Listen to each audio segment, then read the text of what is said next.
एका माणसाची बायको त्याला रोज वेगवेगळ्या भाज्या करून खाऊ घालत असते. आपला पती खुश राहायला पाहिजे असं ते प्रत्येक बाईला वाटतच असतं. म्हणून मग ती बाई वेगवेगळ्या छान छान भाज्या करते. पण माणूस असा दुष्ट असतो ना, तो प्रत्येक वेळेस भाजीमध्ये काहीतरी म्हणतो, काय काढतो खुसपट असं म्हणतो, आज भाजी चांगली झाली नाही, आज मीठच नाही, आज करपलीच म्हणतो, आज वेगळाच वास आला, आज तिखटच झाली, खमंगच नाही झाली, असं म्हणून रोज काहीतरी म्हणत असतो. आणि बाईला मग त्या थोडंसं वाईट वाटेल असं बोलत असतो.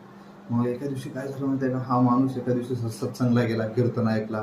कीर्तनामध्ये महाराजांना सांगितलं होतं की आपण कशाला तो दुसऱ्याला नावं ठेवायची आणि चांगलं वागायचं. आजपासून सगळ्यांनी मिळून संकल्प करा.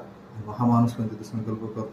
आणि मग घरी आल्यावर मग एकदम असं स्मित हास्य करून बायकोच्या पुढे जातो. बायकोला काय कळत नाही, नेहमीप्रमाणे आला, मग जेवायला वाढलं. जेवला, 1-2 घास खाल्ला की मग आता महाराजाचं आठवलं की नाव ठेवायचं नाही वगैरे, चांगलं म्हणायचं प्रत्येक गोष्टीला.